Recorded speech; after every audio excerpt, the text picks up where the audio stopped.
नमो नमः। आज मैं प्रौढ़ मनोरमा के अगले पाठ को लेकर उपस्थित हुआ हूँ। इसके पहले हम लोग ने मनोरमा के मूल पाठ के मंगलाचरण का अध्ययन किया।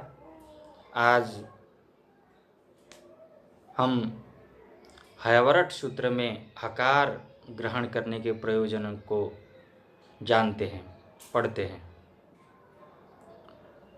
पाणिनि जी ने हकार का 2 बार पाठ किया है, एक हयवरट सूत्र में और एक हल सूत्र में।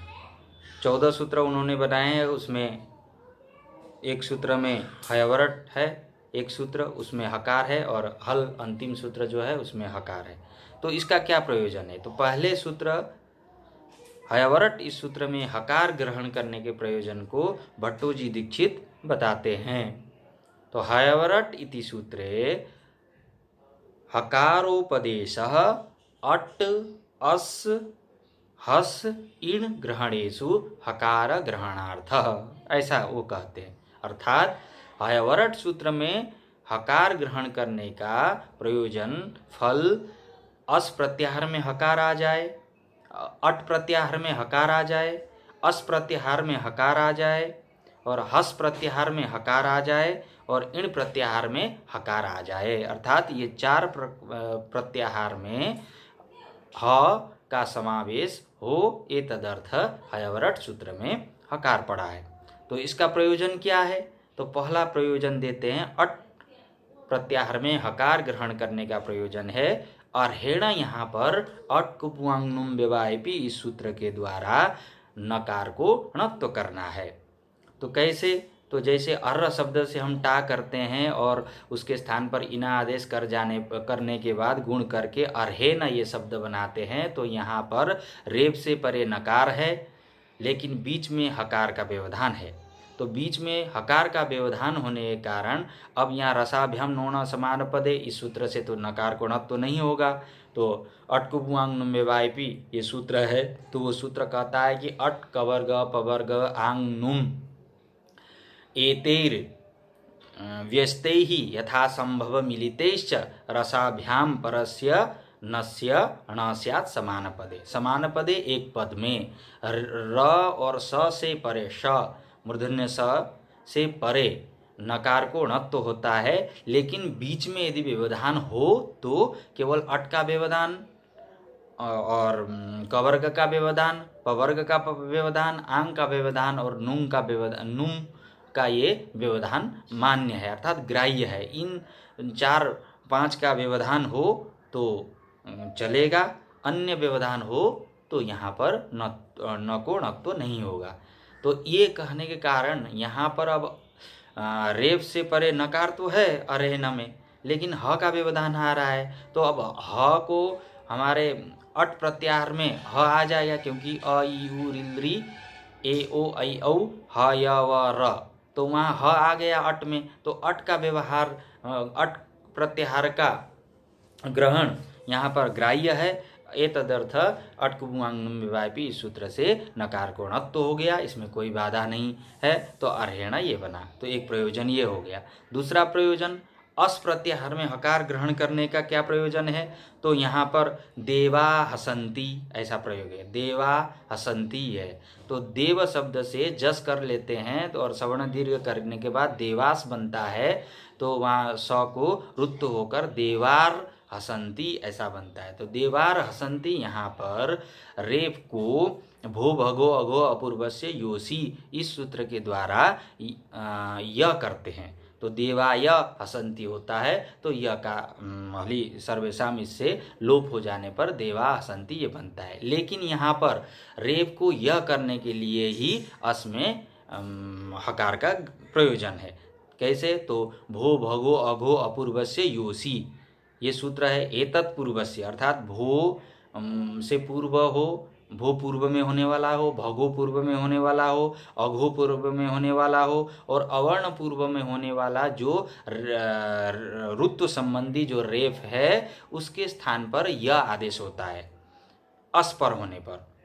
तो अस प्रत्याहार में जब हकार का ग्रहण होगा तो यहाँ हसंती में जो ह है वो अस में आ गया, एतदर्थ जो रेफ है उसको यकार हो गया और आगे संधि कार्य इत्यादि हो जाने पर देवा हसंती ये रूप बना, इसमें कोई वो बाधा नहीं है। तो अगला तीसरा प्रयोजन है, तो हस प्रत्याहार में हकार ग्रहण कर हो, ये तदर्थ ये पढ़ा गया, हयवरट सूत्र पढ़ा गया।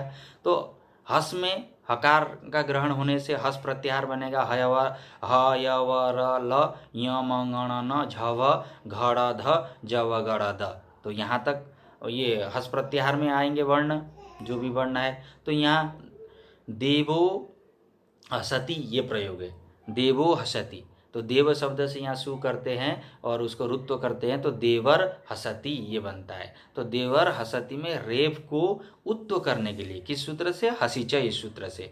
हसीचा ये सूत्र कहता है अप्लुत आकार से परे, अप्लुत आकार से परे रे रुत्व संबंधी रेप को उ हो हस पर होने पर। तो अप्लुत आकार हो गया यहाँ देव में अकार, उससे परे रेफ रुत्व संबंधी रेफ है र और हस पर है हसति का ह, एतदर्थ रेफ को र को उत्त हो गया हसीचा से। तो देव उ हसति और गुण होकर देवो हसति। तो यदि हस में हकार नहीं आता तो हमारा यहाँ देवो हसति ये रूप नहीं बनता।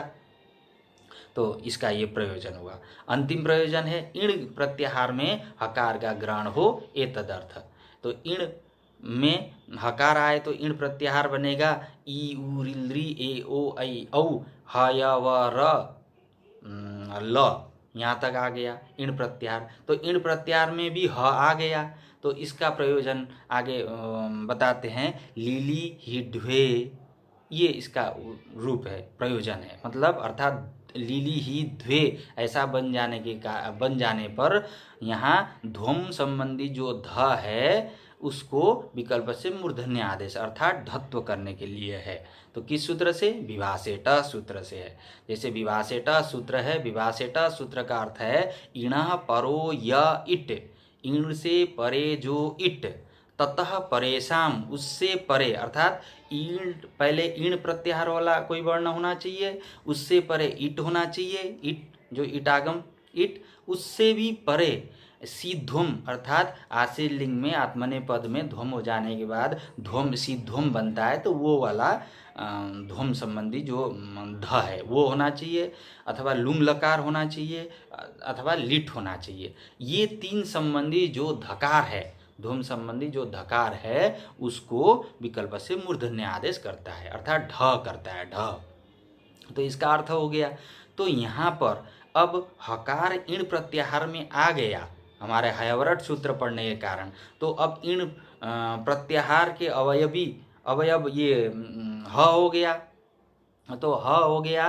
तो अब यहाँ पर हम देखेंगे लीह धातु, ये अदादिगण की धातु है, आत्मने पद में हम लिट लकार करते हैं और दित्व इत्यादि करके ध्वम लाते हैं, और क्रियादि नियम से, क्योंकि अनिट धातु है इसलिए क्रियादि नियम से हम इटागम कर देते हैं। तो ली लीह ई द्वे, इत्व करने के बाद ली लीह ई द्वे। इस स्थिति में यहाँ पर यदि विभाषेट सूत्र लगाएंगे तो इस सूत्र कहता है इणा परे इणः परो य इट, इणः परो य इट, इण से पर में होने वाला जो इट। तो इण क्या है, तो यहाँ पर लीह, दूसरे लीह में ह इण हो गया, उससे परे इट हो गया, इटागम संबंधी जो इट अभी इटागम हुआ है वो ई हो गया। उससे भी परे यहाँ लिट लकार संबंधी ध्वे का ध है, तो उसको विकल्प से ढ हो गया।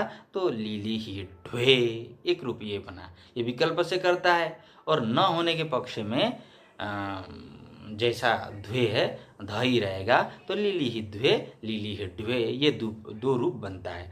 तो देखा जाए तो समग्र रूप में कि हयवरट सूत्र में हकार ग्रहण करने का ये प्रयोजन हुआ कि ये चार प्रत्याहारों में ह का समावेश हो, और ह ये चार प्रत्याहार में यदि आ जाएंगे, अर्थात अट में ह आ जाएगा, अस में ह आ जाएगा, और हस में ह आ जाएगा, और इण में ह आ जाएगा। तो इसके कारण हमारे अर्हण भी सिद्ध हो जाएगा,